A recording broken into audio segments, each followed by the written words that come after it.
Welcome all you whiskey connoisseurs out there. This is Mark from Whisky Whistle, bringing you whiskey review number 15.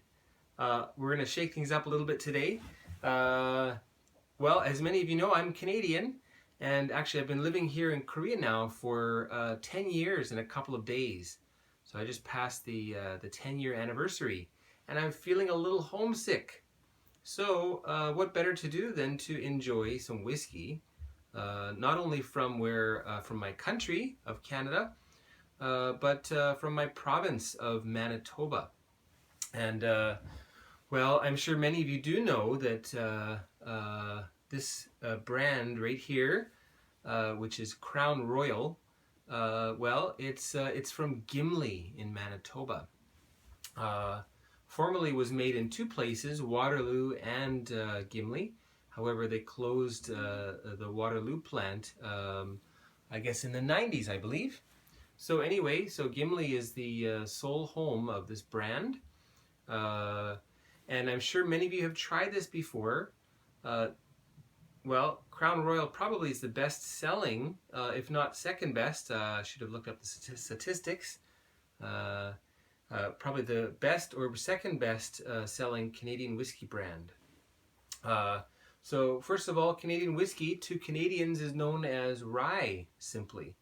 Let's go for some rye. Let's have some rye and Coke. So this is the vernacular, and well, what they're meaning is Canadian whiskey, which actually does contain a lot of rye. And interestingly, compared to straight rye, which is an American terminology, which contains 51% or more of rye in the mash bill. Maybe we'll talk about that later. So in USA, they distill it all together. They put the rye and the corn and the barley or whatever else, they put it all together. They mash it together, get the beer from it, and then they distill that. Canadian distilling, however, they distill everything separately. So they distill the rye, they distill the corn, and then after aging they put it together. So it's supposed to actually keep the rye flavors much more prominent in the bottle. Now, Canadian whiskey does not have the greatest reputation around the world, and some of those reasons are valid, some of them are not. But anyway, let's just taste Crown Royal, and it's, well, I guess its most famous new offering, which is called hand-selected barrel. So this, in fact, is a single barrel offering from Crown Royal, the first time they've ever done that before.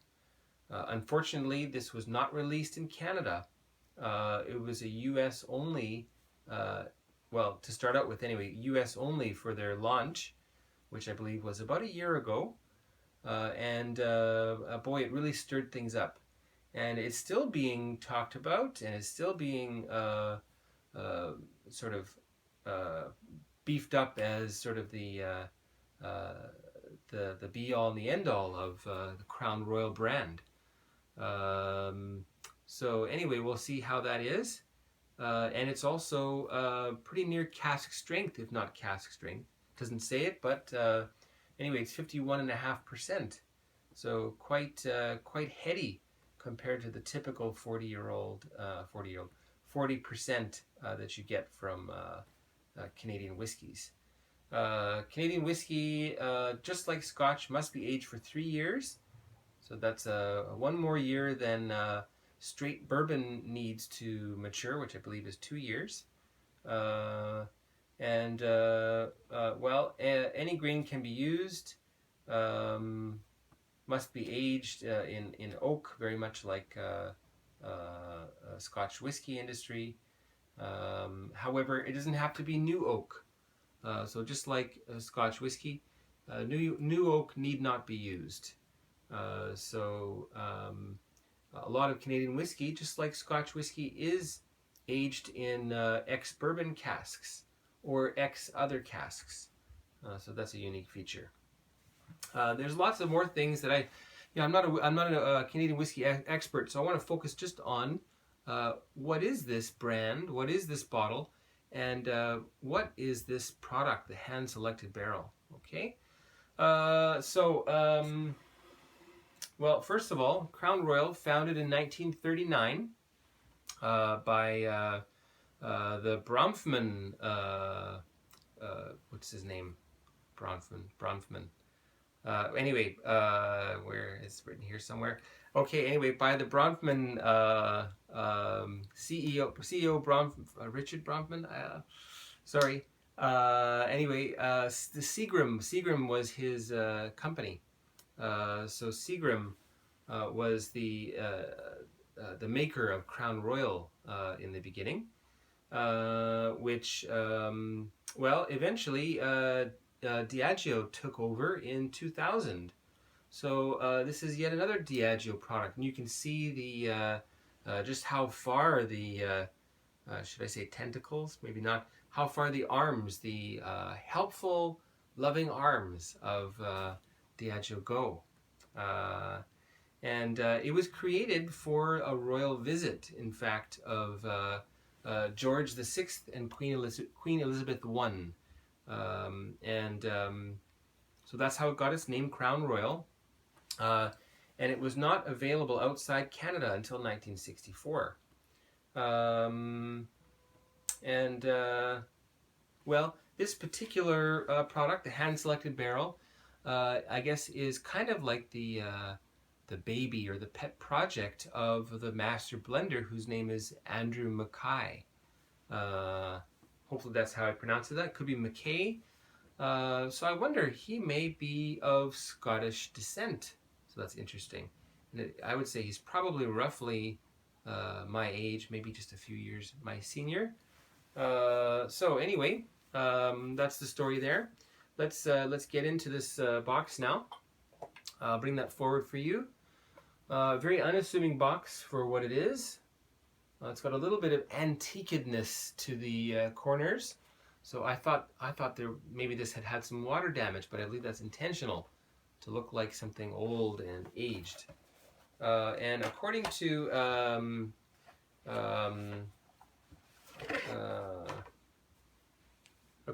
a Canadian whiskey expert, Davin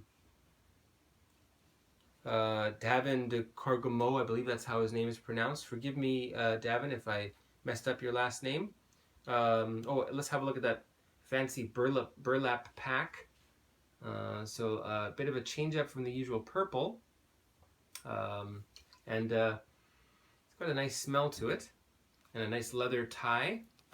Keeps it all handy. Anyway, according to him and his visit to the distillery, yeah, there we go. There it is. What a lovely bottle. According to him and his visit there and his talks with Andrew Mackay, the hand-selected barrel was aged a minimum of 7 years. So we'll consider this a 7-year-old whiskey. A screw top, nothing wrong with that. Quite a sturdy one, in fact. Rather regal looking. A little bit garish, maybe, but certainly noticeable. You can't miss this bottle or the other bottles from Crown Royal, in fact. And as I mentioned, 51.5% alcohol by volume. What does it say here? One of the 50 finest whiskeys that go into the Crown Royal Deluxe Blend. So the story is that this whiskey, this particular whiskey, is made in a very old coffee still. Not coffee the drink, but Coffey, named after the person who patented that kind of still, and that was 1830 by Aeneas Coffey was his name. He's on the roll here somewhere, the old-looking fellow. And when you open the bottle, you will get a massive rush of oaky vanilla notes. Much like some long aged bourbon. Not unlike, I should say. I think that's what I said. Let's pour a little bit. I've got some in another glass there, which has been sitting there for a while, so we can compare. Okay.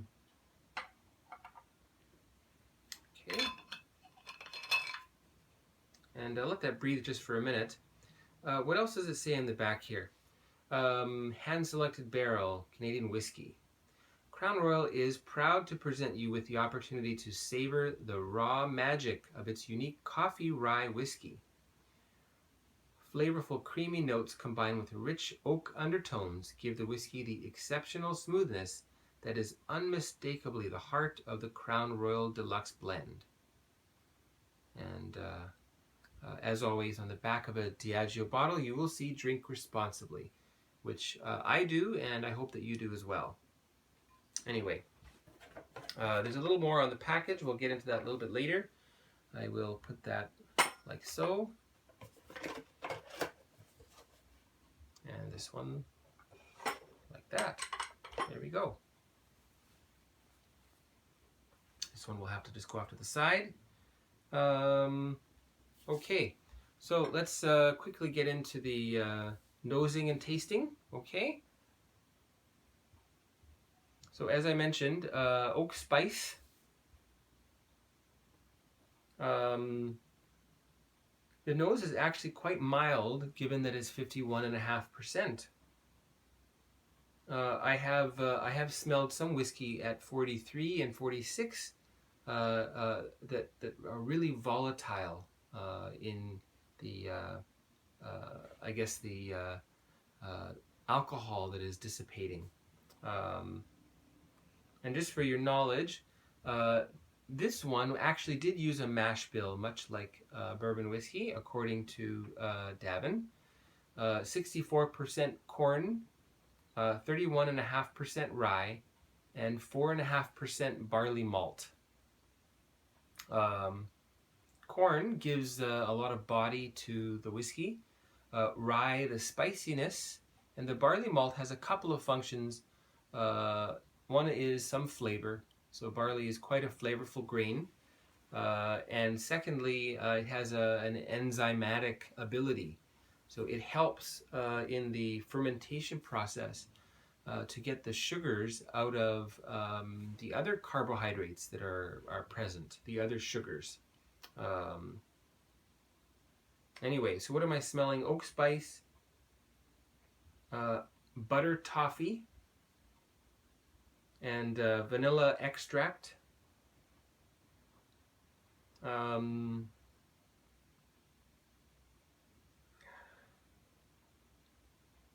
That's about all I get there without water. Let's try it neat also.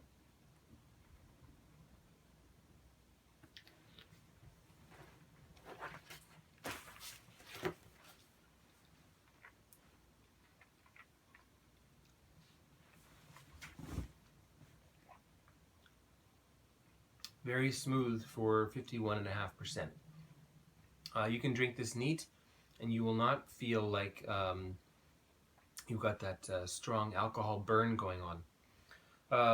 So rye spices, cinnamon, clove, and something kind of like a coffee cake. So buttery with some cinnamon and, well, at least the smell of coffee in and around. The finish, slightly astringent, again oaky vanilla notes. Let's try a little bit more. Oh, by the way, so why did I pick up this bottle? Actually, well, you know, of course I've known this brand forever. Never bought a bottle myself. My parents always had some in the cupboard. And when I saw an article by Tabin de Kergamo, sorry again, I hope I got that right, talking about this whiskey, I was just really, my interest was piqued. And well, at some point in the past, I did end up in USA, and I picked up a bottle in Chicago from the place, a store called Binny's. And so this one, actually, they hand selected this particular bottle. So Binny's got to pick the kind of cask that they wanted, the barrel that they wanted. So good for them. And $50 US was the price. Hopefully that will be available soon in Canada. It'll likely have a higher price tag, even though it is homegrown. And who knows, maybe we'll see that available in Europe and possibly over here in Korea or elsewhere in Asia. Anyway, so one more taste of that neat.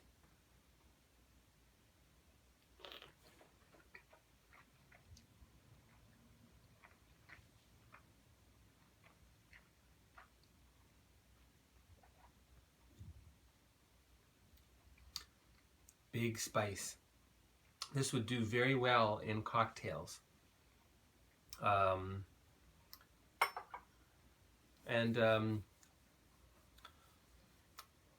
There's a kind of a tropical fruity finish going on there.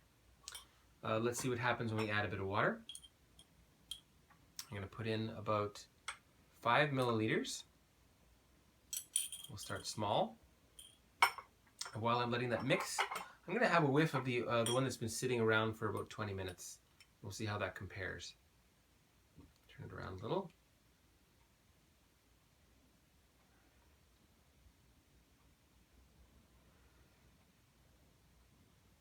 A little bit of wood polish notes too. Something that you find in older whiskeys.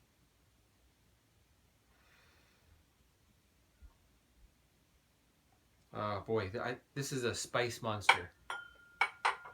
I'm sure you've heard about a peat monster and a sherry monster. Well, this is a spice monster, as many American Canadian bourbons are.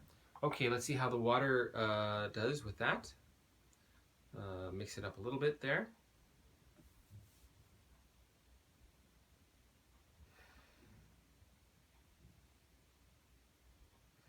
And you get some more fruitiness with a little bit of water. I'm getting some dried plums, aka prunes, and mashed ripe bananas. So you take some bananas that are half brown black and you mash them up, which is good for baking, good for a sandwich with peanut butter. And how about the flavors now?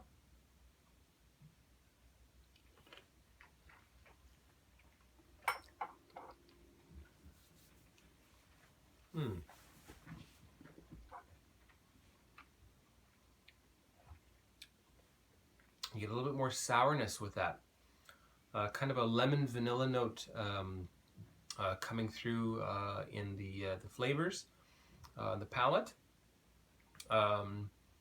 With water, the finish actually is a little bit spicier, more astringent. Lengthwise, it's medium to long. And what I'm left with, as far as the final flavor, is a papaya note. But not the flavor of papaya, the aftertaste of papaya. So interesting.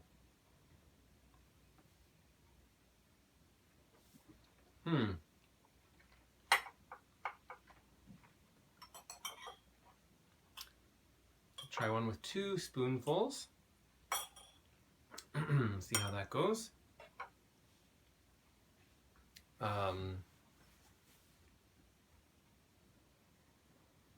Buttery.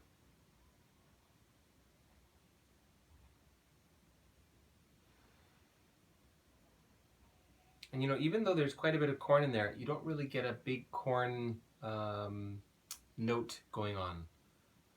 So interesting.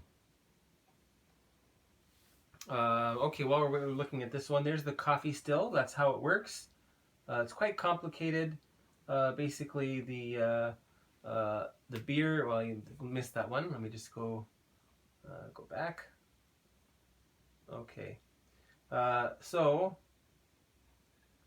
the beer or the wash goes in here, and you've got heat coming up from the bottom, so it travels down and it gets hot, and then it travels up this tube here into the analyzer, and the analyzer has more heat in the form of steam coming through here.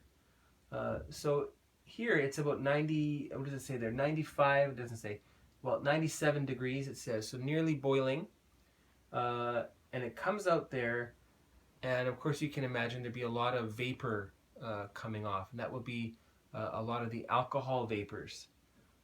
So as it descends, more and more of the alcohol is released, and then is carried back over here where it cools on its way up, and finally comes out as spirit at about 94%. Now that's a modern column still.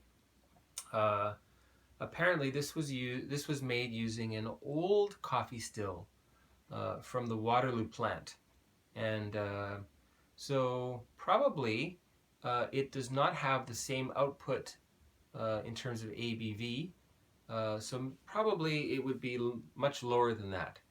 I'm sure higher than a pot still, but lower than the newest, most modern column stills. And why is that significant? Well, the higher the alcohol content, the less flavor you will get. So it will become neutral at a very high alcohol percentage. Pot still whiskey carries a lot of flavor compounds because it comes through at about 70%. So I'm guessing this is somewhere between 70 and 95 on its way out of the still. And then they will add some water and bottle it at a slightly lower percentage, maybe in the mid-60s.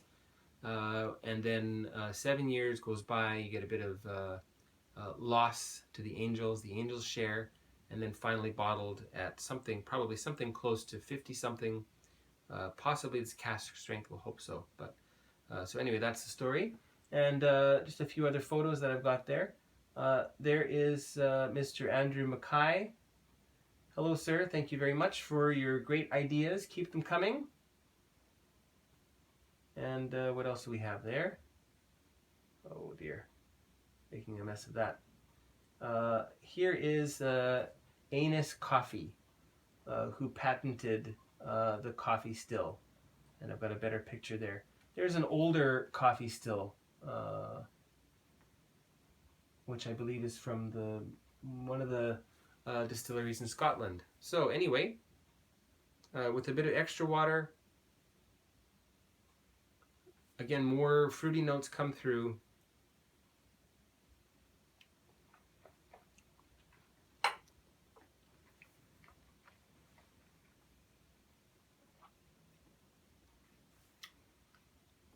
Yeah, lemon vanilla, quite nice. And then finishing with that tropical papaya aftertaste. Now they're all different, so if you are a Crown Whiskey fan, you should try to source a few of these and line them up and see how they're different. And then another thing you could do would be to mix some of them together and see what you can create on your own.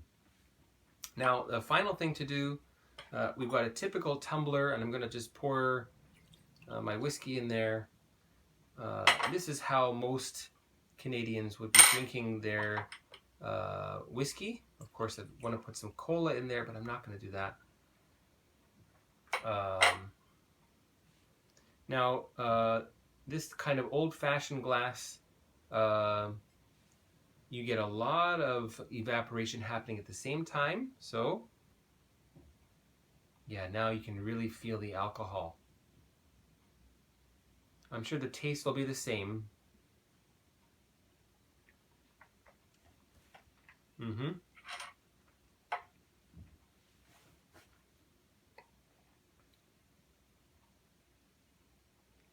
Of course, it's a little bit tougher, isn't it?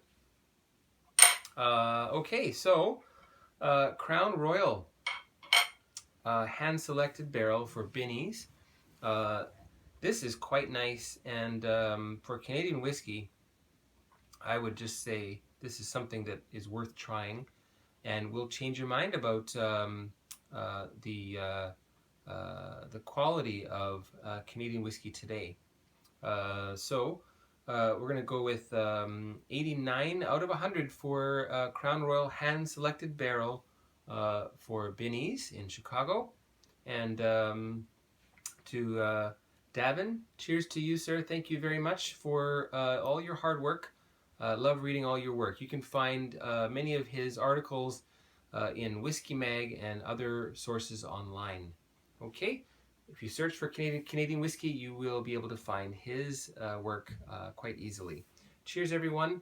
Have a great weekend, and we'll talk to you. We'll see you next time here on Whisky Whistle. And again, my name is Mark.